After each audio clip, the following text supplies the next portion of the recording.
Bom dia a todos e todas. Estamos aqui e eu, junto com o nosso parceiro, médico psiquiatra Fábio, e a nossa querida colega Gisele Monteiro, aí, coordenadora do Centro de Apoio de Direitos Humanos, para fazer um evento muito importante nesse mês aí, que estamos trabalhando essas reflexões sobre um assunto tão importante como o suicídio.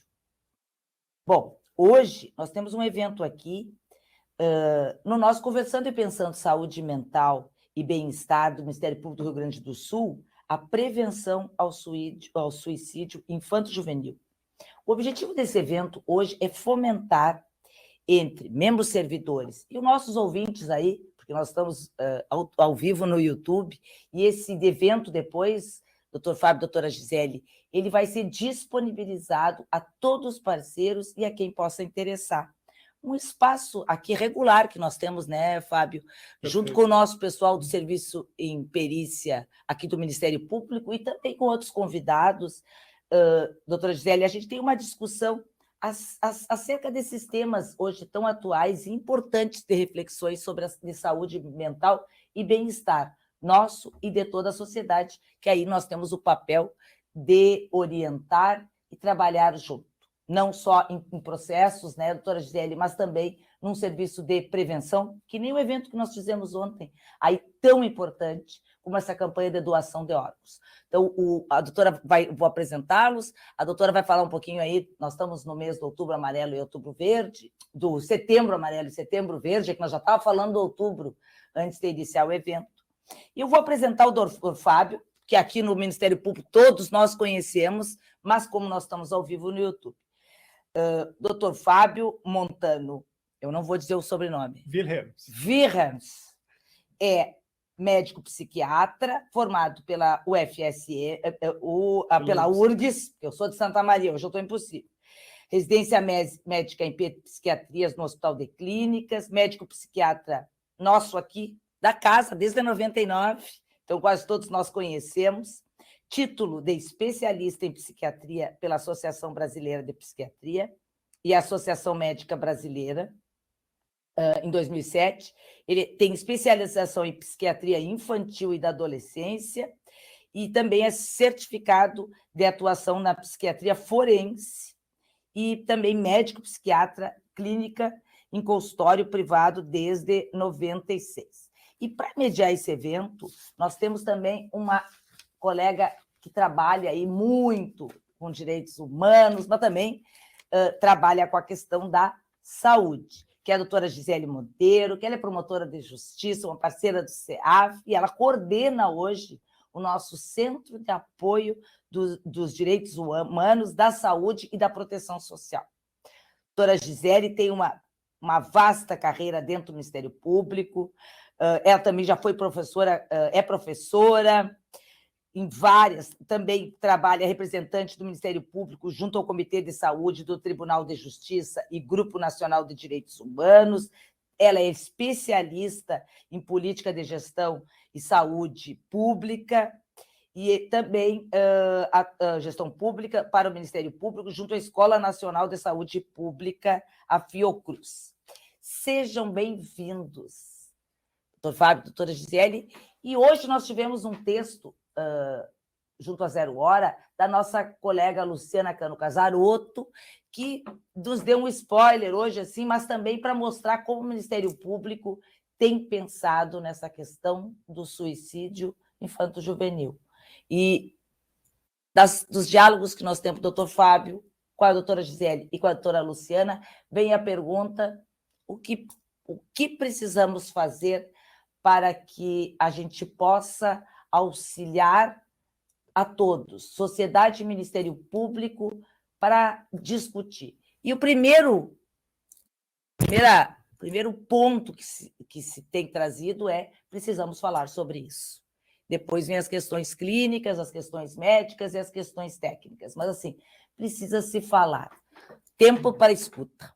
Doutor Fábio, doutora Gisele. Doutora Gisele, agora a senhora é a mediadora. Sejam bem-vindos ao CEAF e muito obrigado por nos dar esse tempinho, essa disponibilidade dos senhores para nos trazer esses alertas aí que precisamos falar sobre suicídio. Obrigada, doutora Marta, que prazer. Doutor Fábio, que bom revê-lo, né? Para falar de uma questão tão sensível e tão importante de ser conversada, né? Quero agradecer a apresentação, agradecer a oportunidade. Realmente o Setembro Além de Verde, né, como a gente fez ontem com relação à questão da doação de órgãos, ele é amarelo. Eu estou extremamente envolvida, doutor Fábio, nessa questão. Eu e o doutor Marcelo Dornelles iremos semana que vem para Fortaleza falar no Congresso Brasileiro de Psiquiatria, né, sobre a nossa atuação aqui no Ministério Público na área de saúde mental.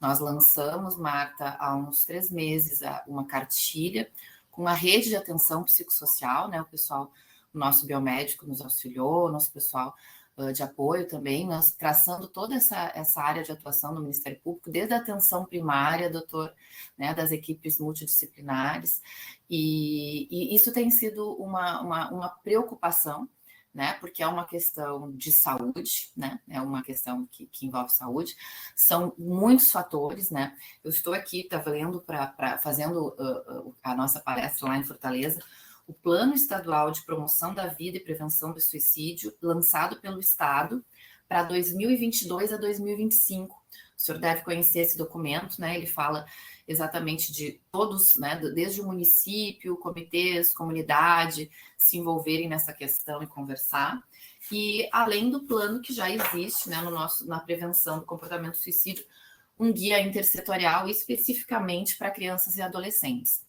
Mas a gente fala muito sobre isso, né, doutor Fábio? Escreve, e os números nos mostram que, né, a realidade vem crescendo, né, o Rio Grande do Sul, com relação ao suicídio de adultos, é campeão no Brasil, né? Uma liderança triste, né? Horrível, né? Nós temos muita dificuldade, acredito que o senhor vai falar, até para saber divulgar isso, né? Conversar sobre isso, a gente tem que saber fazer isso, né? Diferentemente do que a gente colocou ontem, né, doutora Marta, com relação ao transplante de órgãos, quanto mais a gente fala, mais claramente isso se manifesta, é importante, né? A gente tem que falar com a família, dizer do nosso desejo, não que isso não tenha que acontecer com nossas crianças e adolescentes, mas com um olhar muito mais sensível, muito mais atento, muito mais delicado, que evidentemente são os profissionais da saúde que mais podem nos dizer, né, como fazer. Então, obrigada pela oportunidade de ouvi-lo, doutor, estou aqui para aprender e saber mais um pouquinho como todos nós da sociedade, especialmente o Ministério Público, podemos auxiliar para reduzir esses índices, né, tão tristes. Obrigada. Eu que agradeço pelo gentil convite. Saudações, né? E também, né, é notável, né, a articulação entre instituições, né, diferentes em busca do mesmo objetivo, né, que, em síntese, é de proteger as nossas crianças e adolescentes, né? O tema de hoje, a propósito, né, ele, de certa forma, contraria o imaginário do que seria o mundo dessa população, né? O imaginário de que infância e adolescência é um período assim cheio de expectativas positivas, alegria, diversão, né? E, de fato, as crianças e os adolescentes também lidam com outras emoções inerentes à natureza humana, né? Ansiedade, raiva, frustração, tristeza, desesperança, desamparo, né? Com algumas ressalvas muito importantes, né? São indivíduos que ainda estão em desenvolvimento, de modo que os recursos cognitivos e emocionais eles ainda não estão completamente desenvolvidos, né? Então, há menores estratégias adaptativas diante de situações de estresse, né? Eles passam por inúmeras fases com intensas mudanças internas e externas, né? Com muitos conflitos, contradições e ambivalências, né? Vamos apenas definir, né, o suicídio, né?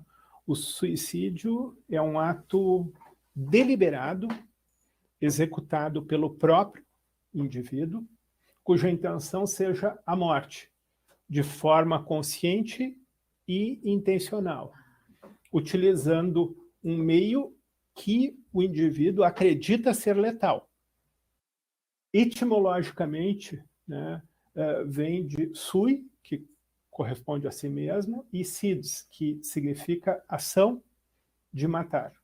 E trata-se, então, do resultado de uma alteração do pensamento, a ideação suicida, associado a uma alteração do comportamento, o ato suicida, cujo resultado é a morte. Em termos epidemiológicos, a incidência anual de suicídio no mundo todo varia de 10 a 20 casos por 100 mil habitantes, né? Agora, é fundamental manter a perspectiva de que existe algum grau de subnotificação desses casos, né?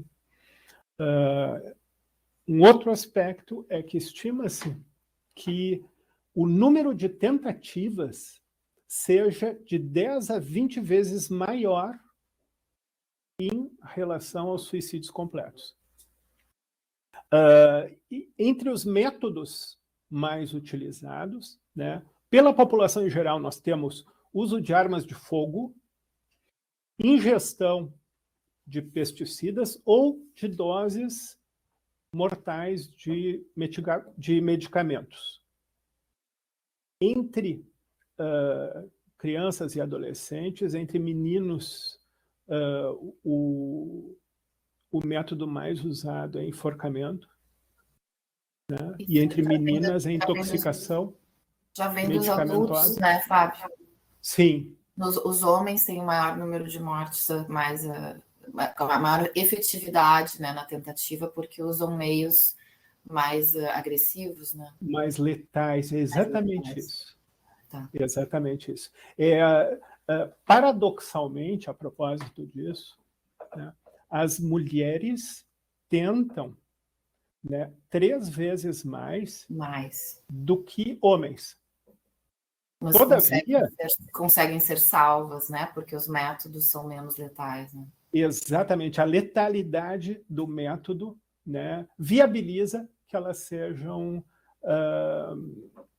abordadas a tempo, né, do ponto de vista de saúde. Né? Por quê? Porque tentam muito com intoxicação medicamentosa, com objetos cortantes, né? Então... Isso é que gera também a subnotificação, né? Nesses casos também, acho que há uma subnotificação talvez maior nesses casos menos letais, né? De métodos menos letais, porque se coloca ali causa morte, envenenamento, né? E isso não vai registrado como suicídio. E eu acho que no resto do país ainda mais, né, Fábio? Porque acho que aqui, né, no Rio Grande do Sul, a gente até tem um pouquinho mais de cuidado quanto a isso, não achas?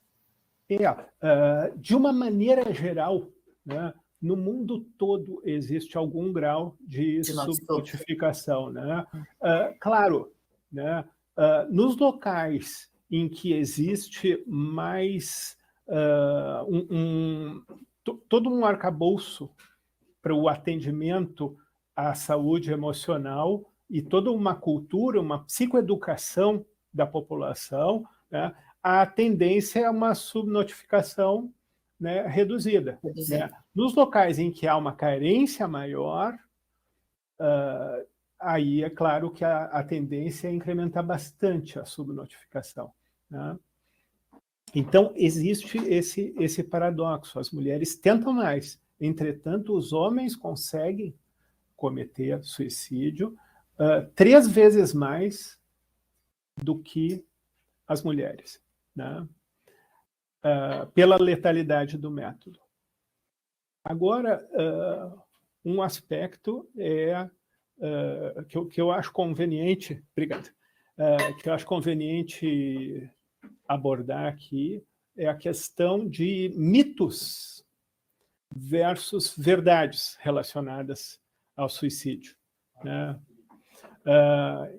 Primeiro mito. O mito é de que o suicídio é uma decisão individual, que cada um tem pleno direito a exercitar o seu livre arbítrio. Qual a verdade? Quase invariavelmente, né, os suicidas estão padecendo de uma doença mental, como nós vamos verificar, inclusive, depois, ao longo da nossa conversa de hoje. Então, essa doença mental altera, durante um período, a percepção da realidade, o que interfere no livre-arbítrio. Esse é o fato. Outro mito. Posso fazer um pitaco também, Fábio, tu te importas? Mas, por favor, eu acho excelente a gente bater um papo, né? Tá. Não, uma coisa que me disseram, só porque eu me lembrei, né? Recentemente a gente tratando sobre pessoas em situação de rua, que é um público, como, né, bem sabes, com muita doença mental. E aí alguém me disse, né, a pessoa tem direito a morar na rua, a optar por ser um morador, a estar na rua. E um outro palestrante disse, não, morar na rua é uma total ausência de direitos, de dignidade. E eu acho que essa frase cabe aqui, né?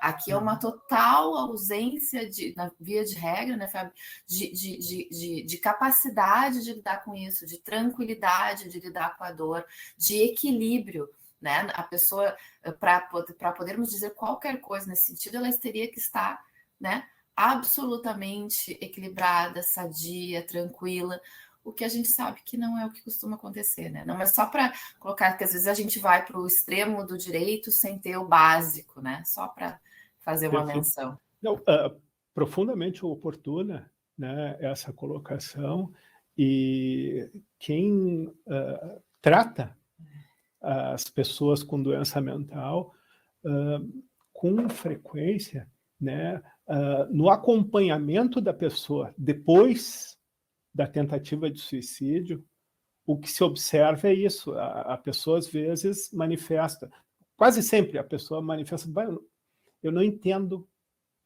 como eu cheguei a esse ponto, né?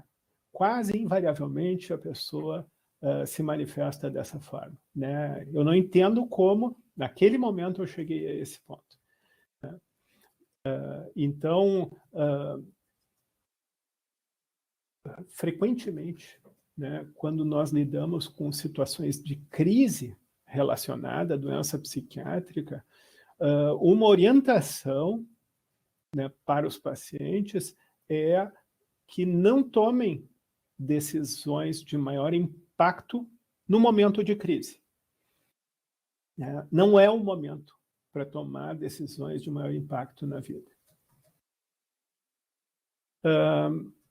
Um outro mito é de que, quando uma pessoa pensa em se suicidar, terá risco de suicídio para o resto da vida. Não. Né? O fato é que o risco de suicídio pode ser eficazmente tratado. Outro mito. As pessoas que ameaçam se matar não farão isso. Querem apenas chamar a atenção. Negativo. Né? A verdade é que a maioria dos suicidas fala ou dá sinais claros sobre as ideias relacionadas à morte. Boa parte dos suicidas expressou, e isso aparece em vários trabalhos muito bem feitos, boa parte dos suicidas expressou em dias ou semanas anteriores o desejo de cometer suicídio. Outro mito. se uma pessoa que se sentia deprimida e pensava em suicidar-se aparenta melhora, normalmente significa que o problema já passou. Não.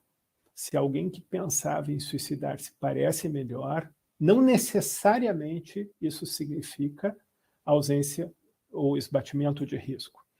Uma aparente tranquilidade, algumas vezes, pode estar relacionada a uma eventual tomada de decisão de se matar.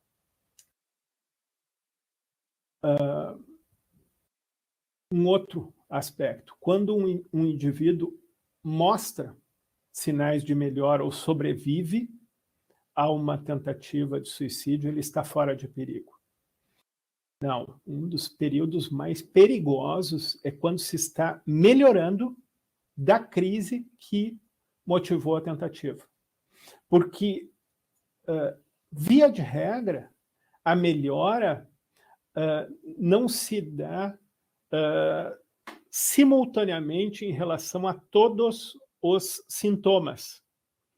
Muitas vezes a pessoa, por exemplo, melhora o ânimo, tem um aumento de energia, a pessoa que estava com fatigabilidade, com perda de energia, né, fica com melhora do desânimo e, a par disso, continua pensando em cometer suicídio. Ou seja, esse período subsequente ao manejo da tentativa, muitas vezes é especialmente delicado.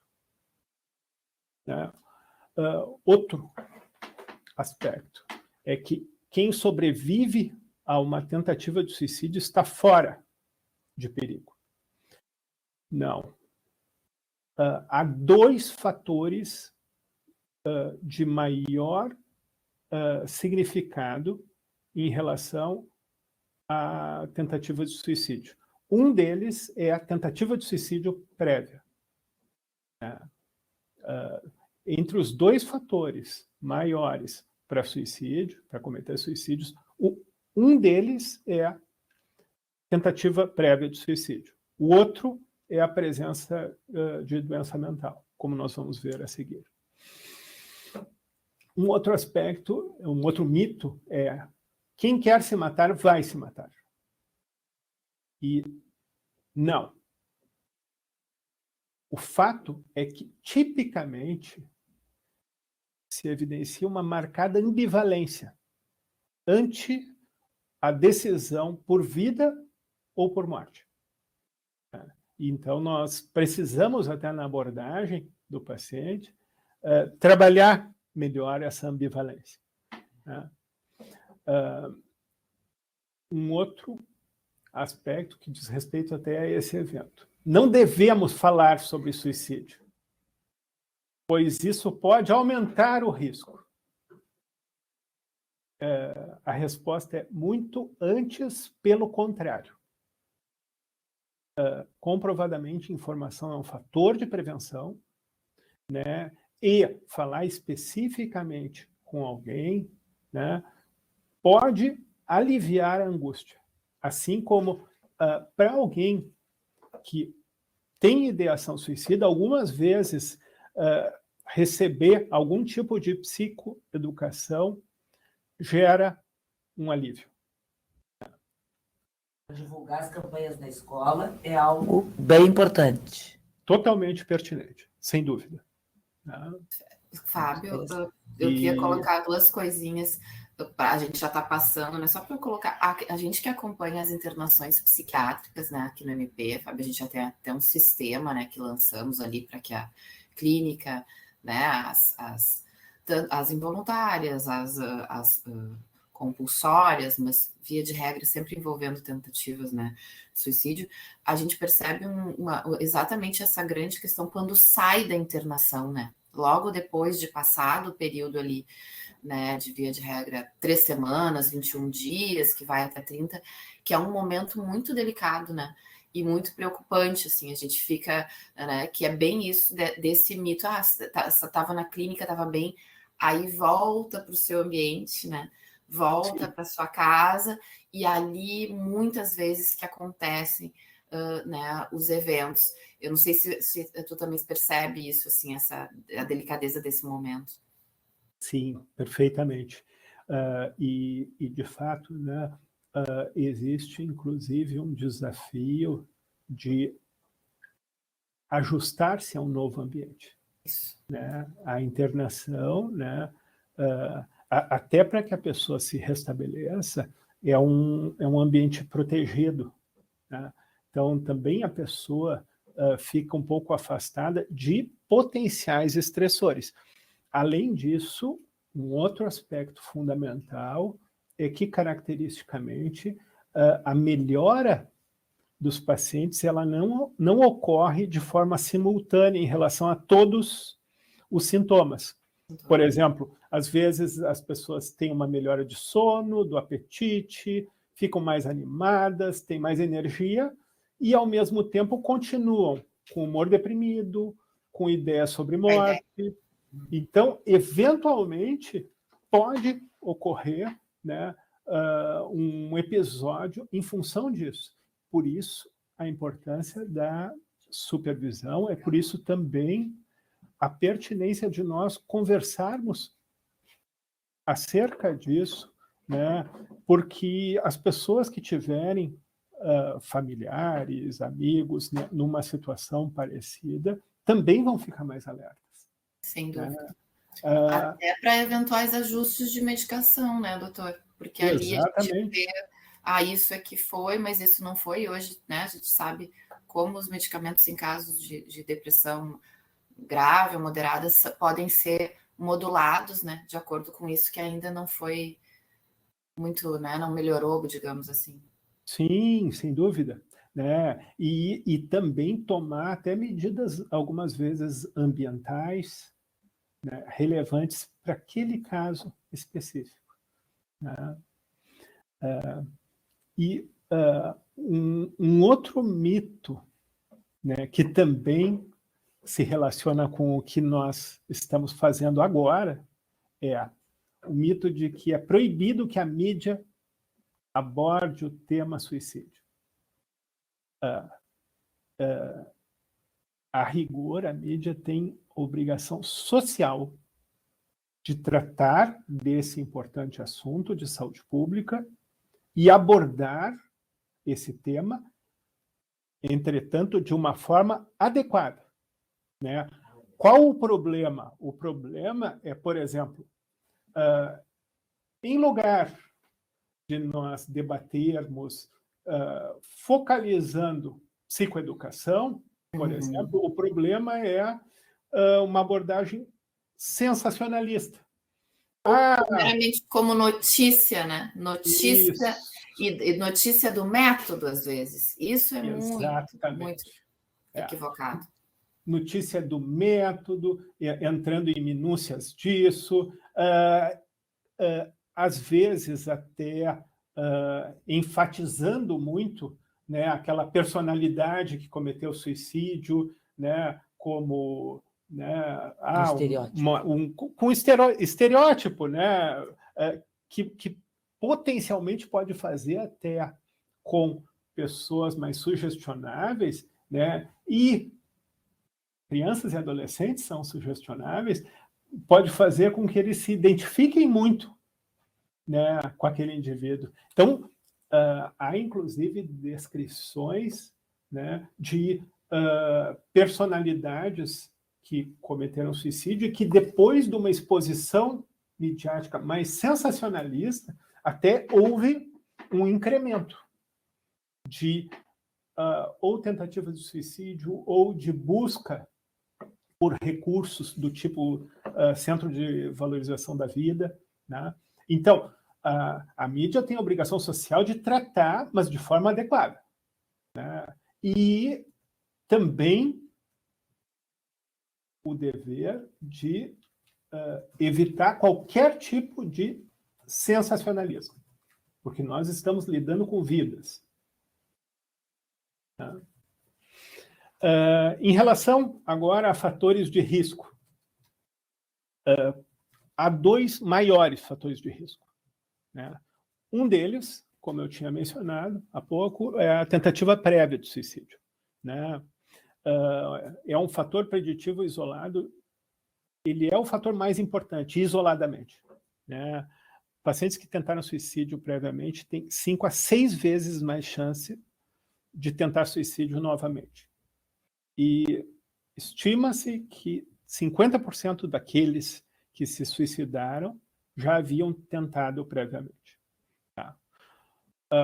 Outro fator de risco da mais alta relevância, doença mental. Tá? Revisões de literatura médica apontam que em quase todos os casos de suicídio, tentativa ou êxito, é possível realizar um diagnóstico psiquiátrico. Os mais prevalentes são transtornos de humor, mais ou menos 35,8%, transtornos relacionados ao uso de substâncias psicoativas, transtornos de personalidade, em especial, né, alguns subtipos de personalidade, né, do chamado cluster B, que são subtipos de personalidade, por exemplo, personalidade borderline ou antissocial, né, que são mais sujeitos a isso. Né? Alguns descrevem também personalidade narcisista também como um risco significativo. Esquizofrenia, com 10,6%, e outros problemas. E aí esses outros problemas dependem bastante da faixa de idade. Por exemplo, né, tentativa de suicídio em crianças e adolescentes, né, tem uma porcentagem significativa de transtorno de conduta. Né? Mas transtorno de conduta não aparece depois dos 18 anos, porque, por definição, o diagnóstico não existe. Né? O diagnóstico é modificado para uma outra condição, dependendo da evolução do caso.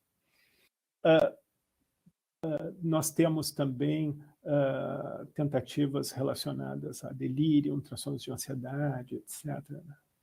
Aí em outras faixas. Outros fatores de risco que são relevantes, mas não tanto quanto esses dois primeiros, frisado. Sentimentos de desesperança, desespero, desamparo e impulsividade, destacando-se a questão da impulsividade na população de crianças e de adolescentes. Isso nós precisamos ter uma atenção especial. Em termos de outros fatores... É tão característico do próprio adolescente, né, doutor? Exatamente. É uma característica tão quase inerente, né? Oscilar dessa forma, né? Tanto que muda depois, né? Como se a conduta para o humor, né? Porque o adolescente ainda estaria, né? Se formando ali, né? Então, como lidar com isso? Né? Sim, e há áreas do cérebro que vão maturando mais tarde.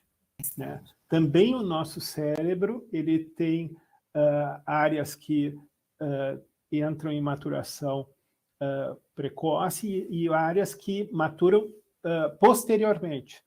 Por exemplo, o controle inibitório é uma das áreas do cérebro que as regiões do cérebro responsáveis pelo controle inibitório, elas se desenvolvem mais tarde.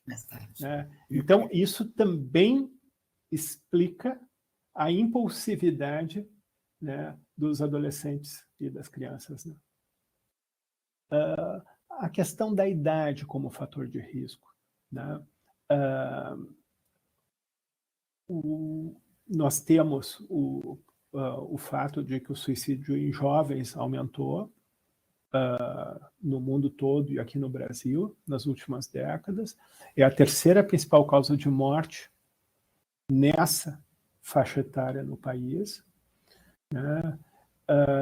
E, tipicamente, os comportamentos suicidas envolvem motivações muito complexas, né, e são pautados muito por essa impulsividade.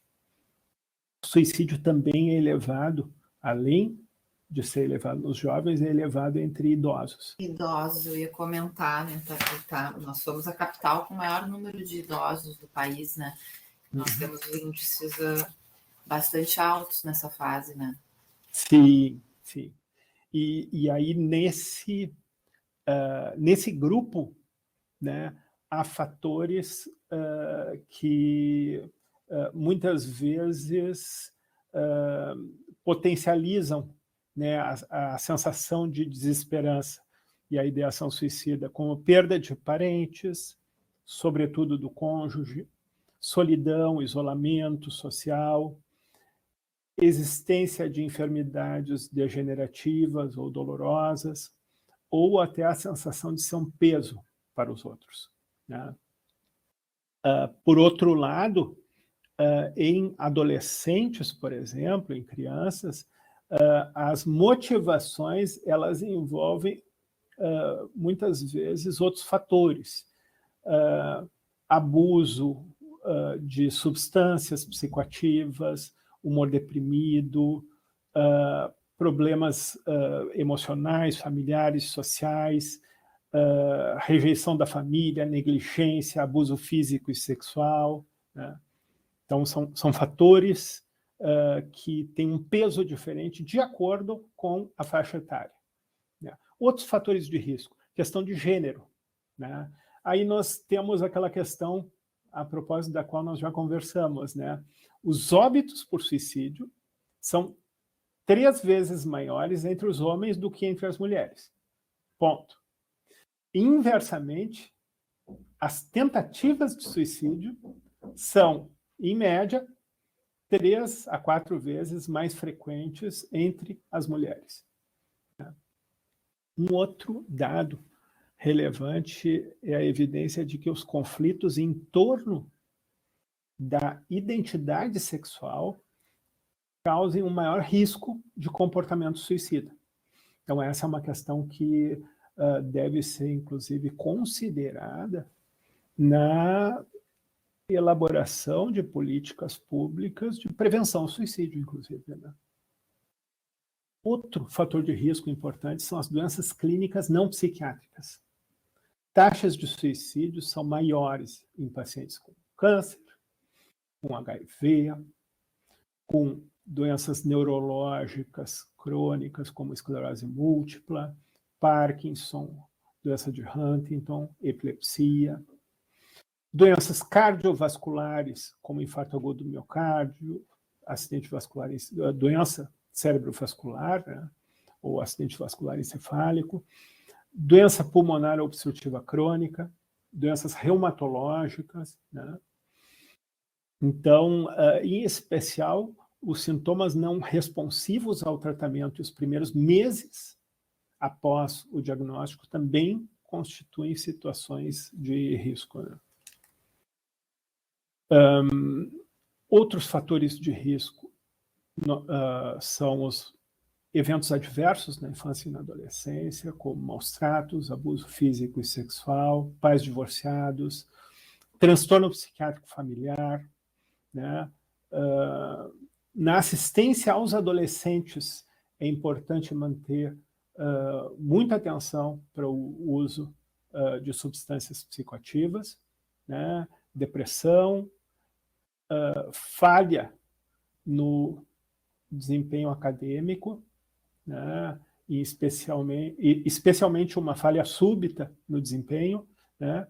Ideação suicida, orientação sexual, conflitos familiares, né? E questão de sentimento de desesperança ou falta de apoio social, né?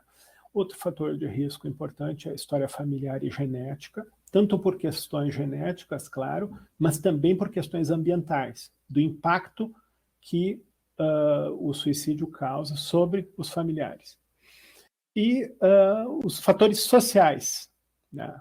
Quanto maiores os laços sociais na comunidade, menores as taxas de mortalidade por suicídio. Então, um outro aspecto é a questão de desemprego, né? Pessoas com problemas financeiros, trabalhadores não qualificados que entram em uma situação de vulnerabilidade. Viver sozinho também aumenta o risco de suicídio, né? Tanto entre solteiros, quanto divorciados, quanto viúvos, né? Nós temos também, né, alguns fatores protetores, né? Existe um pouco menos, a evidência é um pouco menos robusta em relação a fatores protetores do que em relação a fatores de risco, né? Mas, claro, se a pessoa não tem nenhuma tentativa prévia, se não tem doença mental, autoestima elevada, bom suporte familiar, laços sociais presentes, familiares e entre amigos, a religiosidade, independente da afiliação específica, razão para viver, uma situação de emprego estável, ter crianças em casa, senso de responsabilidade com a família, gravidez desejada e planejada, capacidade de adaptação, capacidade de resolução de problemas e também, claro, acesso a serviços e cuidados de saúde, né? Um fator relevante, né? Então, em termos de prevenção, fundamental é manter claro que o suicídio é uma causa de morte que pode ser evitada. Porque praticamente todas as vítimas têm um transtorno psiquiátrico saudável, tem um transtorno psiquiátrico tratável, e a maioria das pessoas suicidas comunicam as intenções autodestrutivas aos que as rodeiam, incluindo educadores, profissionais de saúde, né, e pessoas próximas. Não obstante o suicídio possa ser um ato impulsivo, cerca de 80% das pessoas avisam a intenção e 50% falam a propósito da intenção abertamente. Como a ambivalência é uma regra em pacientes com ideação suicida, né, a despeito dele poder ser precipitado por certos eventos ou fatores, o suicídio ele deve ser visto como a complicação de um transtorno já instalado e em atividade. Tá? Muito obrigado pela atenção de vocês. Obrigada, Fábio. Parabéns, ótimo. Muito, muito claro, muito direto, né? Uma clara e um claro alerta no final, né? De ouvir, né? De ouvir de verdade aquilo que, né? Que nossas crianças e adolescentes estão falando. Eu queria fazer só uma pergunta que eu acho que isso já deve ser, até ter sido tratado, já vi a Marta fazendo outros. O senhor fala em isolamento social, né? E aí a gente não mencionou hoje, mas não dá para deixar de falar na pandemia, né? Que teve uma carga tanto para idosos como para adolescentes e crianças maior, né? Se afastaram da escola, das ruas, da saída, enquanto os adultos, bem ou mal, né? Continuaram com algumas atividades. E as mídias, o cyberbullying, esse isolamento que se dá dentro de casa, dentro do computador, dentro do iPad, dentro do celular, né? Tu conversa com teus filhos, mas ali também, né, tem várias coisas que reforçam, às vezes, essas ideias e que trazem também um maior isolamento. E não há, assim, sendo muito clara, né, não há como evitar totalmente, né, não há como. Então, o que é possível fazer quanto a isso, né? Qual é a melhor forma de agir com essa possibilidade de isolamento social dentro das mídias e com o bullying também dentro dessas mídias? Perfeito. Bom, em relação à primeira colocação, né, com efeito, né, a pandemia, né, ocasionou, inclusive, um incremento, né, de uma série de problemas mentais e de comportamento. Tá? Com esse incremento, né, é claro que os agravos relacionados a esses problemas, eles aumentaram. Né? Tu tens, por exemplo, mais depressão, né? É esperado que haja mais tentativas de suicídio. Né?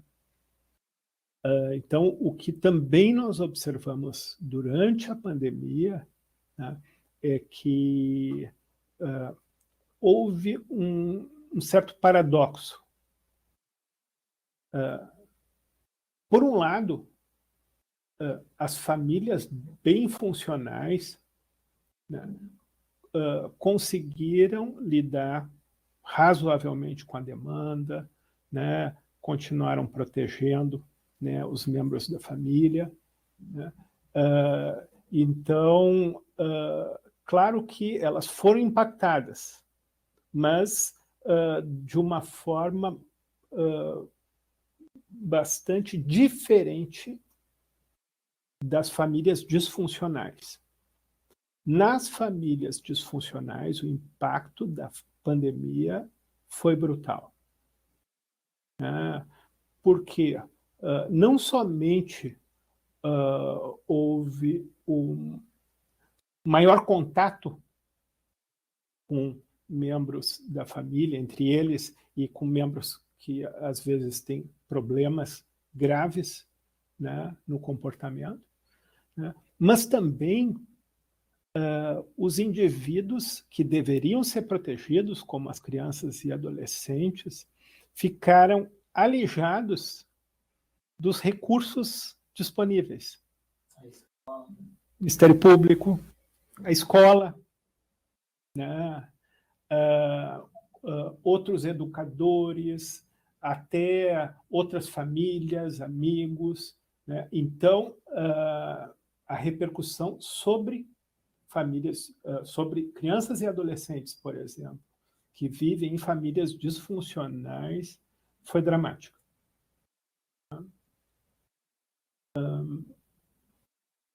Em relação à questão da internet,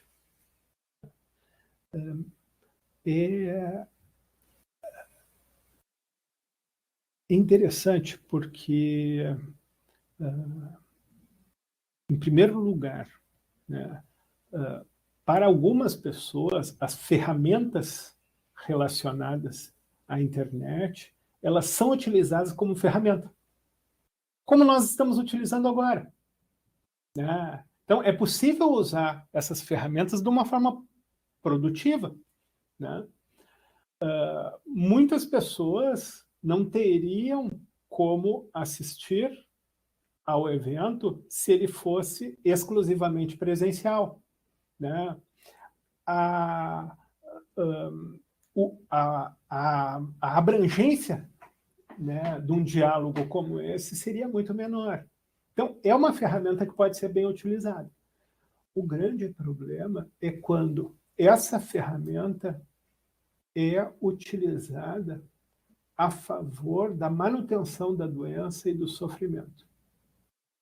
Por exemplo, a pessoa que tem dificuldade no traquejo social e começa a entrar em isolamento social, né, porque somente tem algum tipo de interação de forma virtual.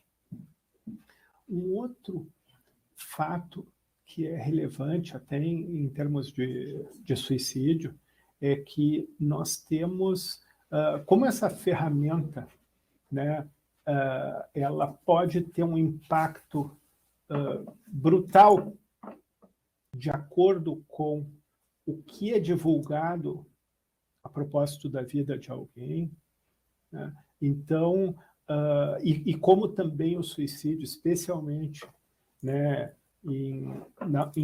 na população mais jovem, o suicídio ele é muito modulado por questões como a imagem, né?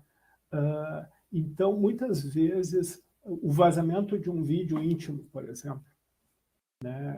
Ou de um diálogo onde houve uma colocação equivocada de afirmativas, ou, por exemplo, um indivíduo que sofre bullying continuamente, né? Todos esses são fatores que podem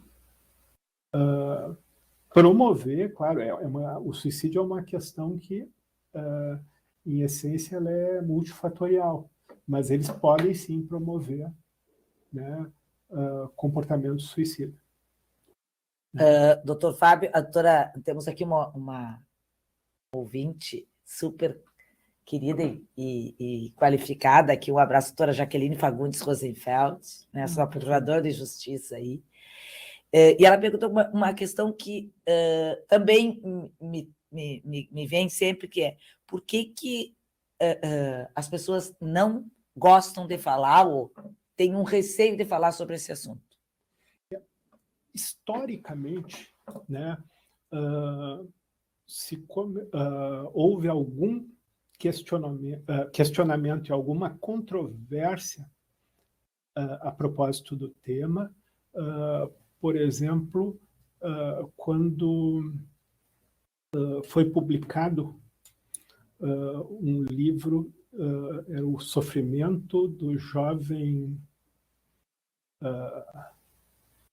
me fugiu o nome, era do Goethe. E a história do livro era de um indivíduo que teria cometido suicídio, né, depois de ser rejeitado, né? Então, alguns jovens, naquele processo de identificação, na época, né, alguns jovens, por algum motivo, né, muito por identificação com o personagem, se sentiram compelidos, né, a também tentar suicídio. Nós temos, por exemplo, no suicídio da Marilyn Monroe, né, logo depois do suicídio dela, como ela era uma figura que era muito destacada, né, logo depois houve, vamos frisar bem, naquela época houve um sensacionalismo impressionante, né, em torno do suicídio dela. O que aconteceu? Houve um aumento de casos de suicídio, né? Ainda recentemente, uma série, eu acho que 13 razões para... 13 razões, era uma série em que uma adolescente falava sobre o seu suicídio. Uma semana depois, o Centro de Valorização da Vida registrou um aumento de mais do que 400% de ligações, né? Porque, de acordo com a maneira como o tema é tratado, né, isso pode ser produtivo ou negativo. É um pouco como as nossas ferramentas, né? É como nós estávamos conversando, doutora Jaqueline, acerca das ferramentas, das mídias, da internet. Nós podemos usar de uma forma positiva ou usar de uma forma negativa. Então, como houve alguns episódios em que a mídia expôs a situação de uma forma sensacionalista, né, e isso teve repercussões, houve uma controvérsia sobre isso, né? Com o tempo, o que se observou foi que abordar diretamente o tema de uma forma adequada, responsável, séria, é benéfico. Não há nenhuma dúvida, né? É possível salvar vidas dessa forma. O que é contraindicado é abordar um tema sério de forma descompromissada e sensacionalista. Então, é por isso que surgiu essa controvérsia, né? Hoje está muito claro. O correto é poder abordar o tema, mas de uma forma séria, né, e bem consubstanciada. Nós estamos aqui com várias interações, né, Gisele?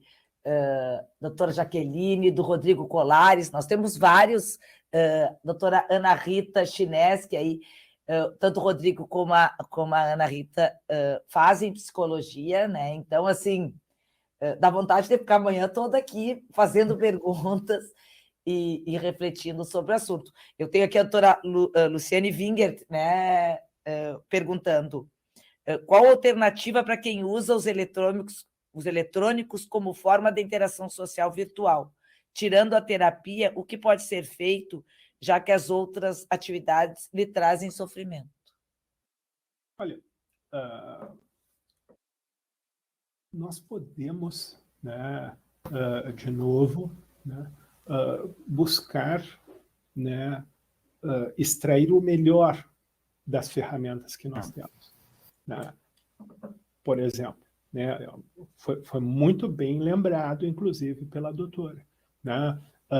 Hoje, nós temos muitas pessoas com o tratamento viabilizado graças à possibilidade de fazer através da telemedicina. eletrônica. Telemedicina, né? Doutor, até fazendo um pitaco na sua resposta. Por favor. Assim, eu tenho uma filha única que usa o Messenger Kids agora, acabou de fazer o tema e está conversando com os coleguinhas. Ela é sozinha e ela está usando aqui do lado, na sala, eu estou ouvindo ela falar com os coleguinhas, eles estão debatendo o tema, que era um joguinho de memória, eles estão jogando, mas estão conversando sobre a matéria da água, sólido, gasoso e tal. E ela é sozinha, e eu acho bem saudável, né? Ela está ali, está ouvindo música, está desenhando e está conversando com coleguinha, já que ela é filha única. Então, já dando aqui, né, uma sugestão, porque eu acho que é muito difícil isso, né? Como mesclar. Ela tem horário para ficar, tem tempo, não pode ficar todo o tempo, né? Agora ela já entra na aula de piano, tem várias coisas. Então, eu acho. E também uma coisa assim, só para também dar um final positivo, que eu não sei se é um mito também, doutor, mas a gente está falando de telemedicina e de terapia, né? E o que eu vejo, assim, que eu ouvi falar muitos, eu tive 2 situações de amigos de infância com filhos que tiveram situações de tentativa de suicídio ou de mutilações, e o que me colocam é que a terapia é muito eficiente e muito mais rápida, via de regra, em crianças e adolescentes, que são às vezes mais abertos e mais espontâneos, e que uma abordagem precoce, né, especialmente em crianças, ela é muito eficaz. Eu não sei se isso é um mito ou se isso é verdade, doutor, mas para concluir aqui e agradecer a oportunidade. Não, de fato, né, quando nós abordamos, né, uma criança ou um adolescente, nós temos um indivíduo com o cérebro em desenvolvimento. Então, claro que o potencial, né, desse tratamento, né, ele é maior, né, em termos de potencial, e a repercussão durante a vida da pessoa, ele é maior, né? Muitas vezes, quando nós abordamos um indivíduo que vai buscar tratamento com 80 anos, por exemplo, e às vezes acontece 90 anos, né, os objetivos, inclusive, né, eles são mais específicos muitas vezes, né? Além disso, nós temos problemas, né, como o transtorno do espectro autista, né? Foi tema, inclusive, de um diálogo nosso há poucos meses atrás. E no transtorno do espectro autista, por exemplo, a melhor evidência é de tratamento de alta intensidade e precoce. Tanto que é justificável começar o tratamento enquanto está ocorrendo o processo diagnóstico. Só para dar um exemplo, né? Por quê? Porque existe muita diferença do potencial de tratamento se tu começas ele, né, ainda na tenra infância, quando o cérebro está desenvolvendo uma série de estruturas, ou posteriormente. Né? Posteriormente, tu vai ter uma limitação maior. Isso é natural. Né? Um outro aspecto que... Tem que dizer, as pessoas têm um estigma ainda, doutor, eu já ouvi muitos, levar o meu filho pequeno na psicóloga, já tão cedo, e eu penso sempre o contrário, que bom que pode, né? Que todos pudessem levar, que todos pudessem fazer terapia em algum momento da vida, né? Acho fundamental, acho essencial, acho que muda para melhorar a vida das pessoas, mas as crianças, tirar esse estigma de que, primeiro, acho que há um preconceito, né, doutor, que nem a situação da tentativa do suicídio, né? Não fala porque fica um estigma que uma vez tentou. Isso só piora, né? E outra coisa também que eu acho de que o tratamento é para o resto da vida. Pode ser e pode não ser, porque às vezes ele é tão efetivo em ter-idade que ele é mais rápido, mais eficiente e traz um benefício para toda a vida. Né? Então, eu acho tão pertinente, né, tirarmos esse estigma de que não é o momento de levar a criança. Não. É exatamente a fase que a gente está criando ali o indivíduo e com uma capacidade de influenciar mais verdadeiramente, eu acho. Né? Sim, e onde tu tens um enorme potencial, né? Porque nós trabalhamos, né, com o objetivo de melhorar a qualidade de vida das pessoas, de melhorar uma série de aspectos do comportamento. Se isso ocorre, né, ainda na infância, a pessoa vai se beneficiar desse efeito positivo do tratamento pelo resto da vida. Quantos anos de benefício a pessoa vai ter? Décadas e mais décadas. Né? Por que não, né, abordar os problemas precocemente? Além disso, né, quanto mais precoce a abordagem, né, maior o potencial de tratamento. Né? O nosso cérebro, né, ele, à medida em que, por exemplo, sofre uma doença mental, né, ele começa a ter uma série de impactos, né, que vai prejudicando o funcionamento, que é o que, inclusive, leva alguns pacientes a ter, inclusive, um prejuízo cognitivo, às vezes, das capacidades. Doutor Fábio, então, existe interação social. A interação social virtual, pelo que eu entendi, eu sou uma ouvinte aqui, ela é benéfica, né? E uma das maneiras seria usar ela de forma controlada, mas, como aqui a Gisele sugeriu, por jogos, como é o nome do... Eu tenho também, falando aqui dos filhos, que eu sempre falo quando... O meu Messenger Kids, Marta, eu controlo quem ele está falando, quando eu tenho o registro dos diálogos, tudo. A minha pequena tem 9 aninhos, né? Ela não tem celular. Ela tem um iPad, e no iPad ela tem só o Messenger Kids e ela só pode ligar para as pessoas que eu cadastrei ali. Então, fica uma boa forma dela... Os meus já são maiores, eu também digo assim, ó, que a gente... Eu acho que é isso, né? Eu acho que todo esse diálogo aqui, que é essa aula aqui que o professor Fábio... Maravilha, doutor Fábio, obrigada. Veio nos dar a questão do... O que nós estamos indo, infelizmente, aqui estou vendo várias perguntas, vários participantes aí... É muito bom a gente saber que tem muitas pessoas... Eu vou ter que me despedir também, gente.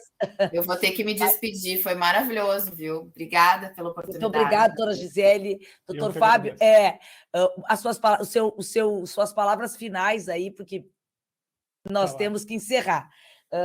Já deixo o convite aqui, que o próximo evento será sobre tipos de personalidade, no mês de outubro, E já passo a palavra final aí para o doutor Fábio, agradecendo aí ele intensamente, não só a Gisele, e a ele, já convidando aí, quem sabe, para a gente pensar no próximo evento aí sobre esse assunto. Como eu disse para a Gisele, ela já está na nossa grade aí, porque a gente viu que tem de extremo interesse. Doutor Fábio, muito obrigado. Suas palavras finais. Bom, eu que agradeço pelo gentil convite, né?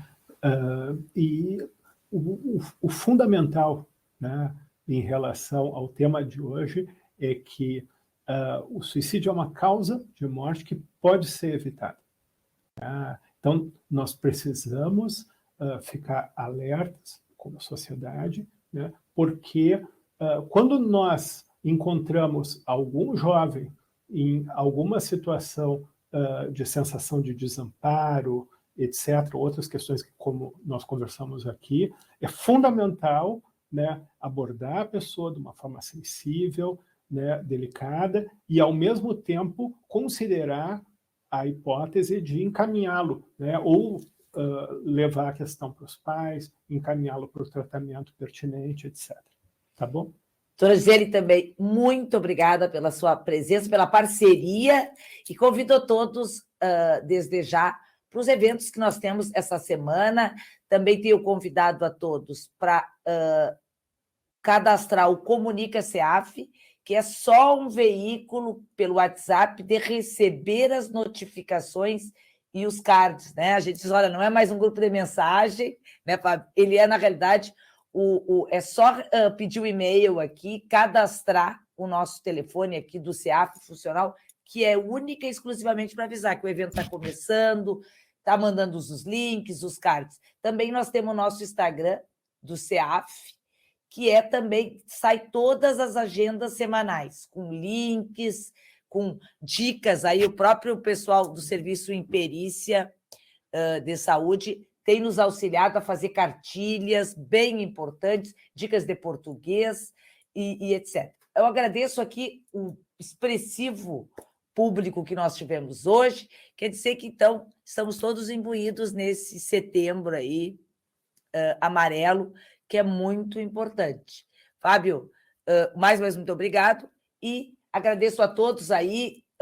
Ficará gravado esse vídeo no nosso YouTube, então ele está aberto ao público externo, mas também dentro dos cursos disponíveis do CEAF.